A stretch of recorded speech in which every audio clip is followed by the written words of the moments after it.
గారు good evening అండి. Mute లో ఉన్నట్టుంది సార్. ఓకే, మీ సమాధానం ఏంటి? అంటే స్పీకర్ ఇచ్చింది కరెక్ట్ అయిన తీర్పే, ఆయనకున్నటువంటి మెరిట్స్ ప్రకారం ఆయన ఇచ్చారు, దాని తప్పేం లేదు అంటారా, లేదంటే ఇంకేదైనా కొత్త పాయింట్ చెప్తారా?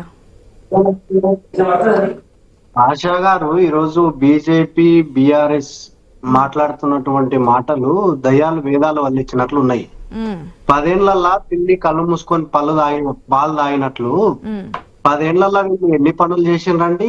ఎంతమంది పార్టీలను విలీనం చేసుకున్నారు? ఎంతమంది ఎమ్మెల్యేలను పార్టీ ఫిరాయింపు చేసిండ్రు?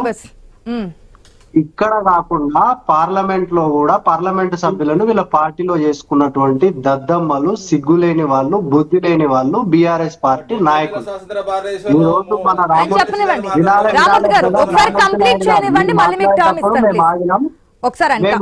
మాట్లాడింది విన్న తర్వాత కనీసం అటాక్ చేయడానికి అవకాశం ఉంటుంది. ఇంతకు ముందు మీరు మాట్లాడిన కామెంట్స్ మీరు ఏదైనా పార్టీలకు సంబంధించిన ప్లీజ్ రామూర్తి గారు ఒక నిమిషం ఆయన మాట్లాడిద్దాం. ఫస్ట్ మాట్లాడిన తర్వాత అప్పుడు ఖండిద్దరు కానీ ఒక్క నిమిషం. ఎస్ చెప్పండి. వీళ్ళు అప్పుడే ఉలుకుపాటుకు గురైతే ఇంకా 3 సంవత్సరాలు చాలా ఉంటది వీళ్ళు చూసేది. బీఆర్ఎస్ పార్టీ కనుమరుగైనటువంటి పరిస్థితి కూడా ఉంటది. ఆశా గారు సరే, ఈ రోజు పార్టీల ఎమ్మెల్యేలు మారినరా, పార్టీ స్పీకర్ గారు తీసుకున్నటువంటి నిర్ణయం ఏంది? వీళ్ళు నెక్స్ట్ హైకోర్టుకి వెళ్తారా, సుప్రీం కోర్టుకి వెళ్తారా? కోర్టులో వీళ్ళు సరైనటువంటి ఆధారాలు అవన్నిటిని పరిస్థితులను బట్టి కామన్ గా ఈ రోజు ఎవరు అధికారంలో ఉన్నా కూడా అధికార పార్టీ వైపు మొగ్గు చూపించేటటువంటి పరిస్థితి స్పీకర్ గా, అది దేశంలో గాని రాష్ట్రంలో గాని, మన రాష్ట్రానికి అతీతంగా కాదు.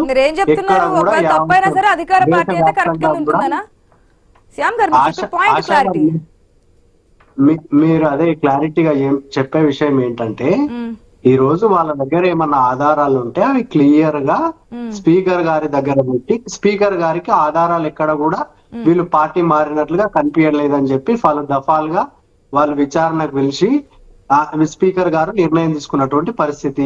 10 ఏళ్ల నుంచి ఏం జరిగింది ఆశా గారు? ఇద్దరు స్పీకర్లుగా పనిచేసినటువంటి పరిస్థితి.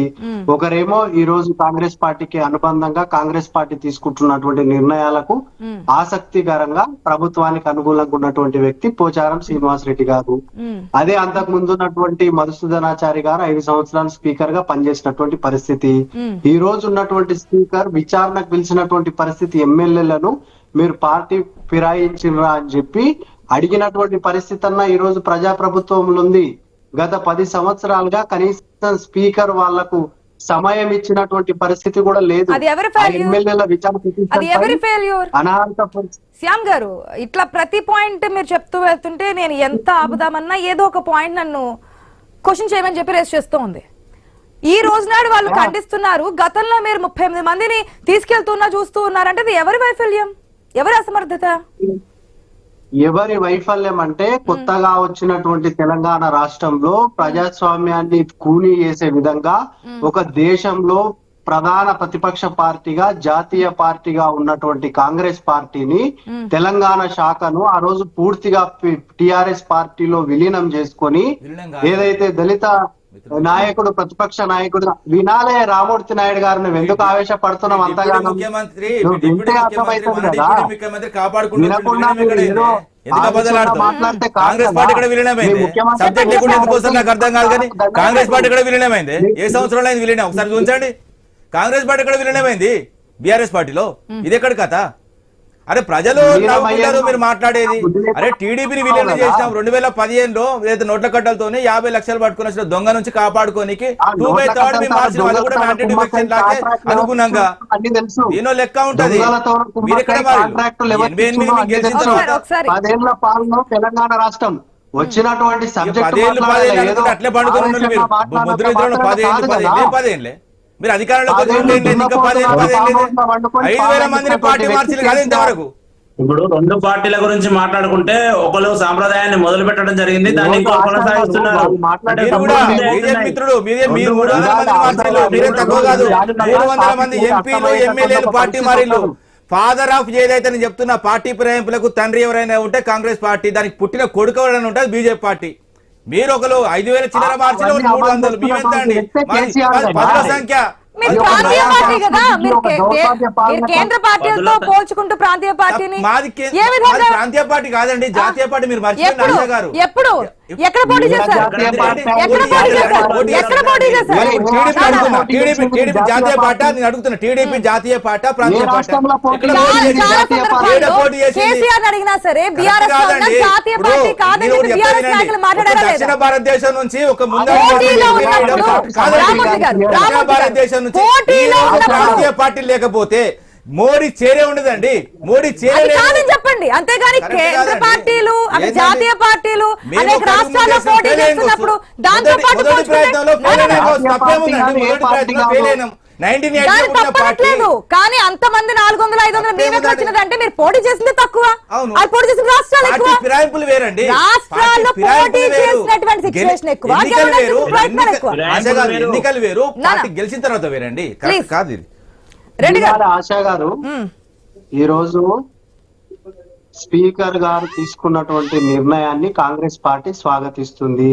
ప్రజా ప్రభుత్వము తెలంగాణ రాష్ట్రంలో 10 సంవత్సరాలుగా ఒక నియంత పోకడ పోయినటువంటి టిఆర్ఎస్, బిఆర్ఎస్, కేసీఆర్ దద్దమ్మల పాలన నుంచి అరే విముక్తి దద్దమ్మ చేసి ఊరుకోరా బాయ్, ఇక వద్దుగా మాట్లాడద్దు, ఇక మాట్లాడు. 10 ఏళ్ళు బంద్ అయినవు. ఇక నువ్వు 10 ఏళ్ళు బంద్ అయ్యి ఏమన్నా సబ్జెక్ట్ ఉంటే మాట్లాడు. పార్టీ ప్రేమల గురించి ఎవరా దద్దమ్మ? ఎవరా దద్దమ్మ? దద్దమ్మ అంటావు? అరే మంచిగా మాట్లాడు, మంచిగా మాట్లాడు, పద్ధతిగా మాట్లాడు, పద్ధతిగా మాట్లాడు.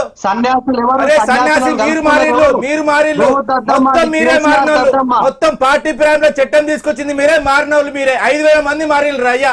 ఏం మాట్లాడతావు? ఏం మాట్లాడతారు? ఏం నాయకులండి? రాధాపురాన్ని మాట్లాడితే ఎందుకు మాట్లాడండి? అరే దద్దమ్మలను మాట్లాడుతారు ఏంటండి?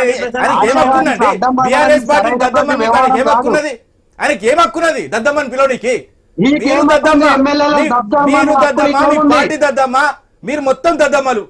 మంచిగా మాటలు మంచిగా ఏది ఇస్తే తిరిగి వస్తుంది. వీటికా జవాబు పత్తర్ సిద్ధంగా అన్న ఉద్యమం సమయంలో ఇప్పుడు కూడా కదే. మంచిగా మాట్లాడు, మర్యాద ఇవ్వు, మర్యాద తీసుకో. నీకు సబ్జెక్ట్ తెలియదు. 10 ఏళ్ళు ఏం 10 ఏళ్ళు? 10 ఏళ్ళు అయిపోయింది, 2 ఏళ్ళు వచ్చింది. 2 ఏళ్ళు వచ్చింది ఏం చేస్తున్నారు? మీరు పార్టీ ప్రేమలో వ్యతిరేకమైన 10 సంవత్సరాలు కట్టున్నారు. ఎందుకు పార్టీ మారుతున్నారు? ఎందుకు పార్టీ ప్రేమలో 10 మందిని తిడితే నీకెందుకు కోపం వస్తుంది? 10 మంది పార్టీ ప్రేమ ఎమ్మెల్యేలకు అనుకూలంగా ఎందుకు మాట్లాడుతున్నావు?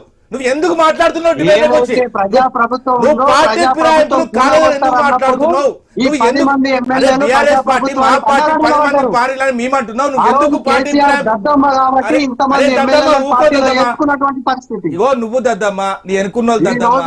మళ్ళీ కూడా చెప్తున్నా, నీకు మర్యాద ఇవ్వడం నేర్చుకోండి, మర్యాద ఇవ్వడం నేర్చుకోండి. అరే 10 ఏళ్ళు ఎమ్మెల్యే పైడి రాకేష్ రెడ్డి గారు ఫోన్ లైన్ సిద్ధంగా ఉన్నారు. రాకేష్ రెడ్డి గారు గుడ్ ఈవినింగ్ అండి. డిబేట్ పెట్టాం.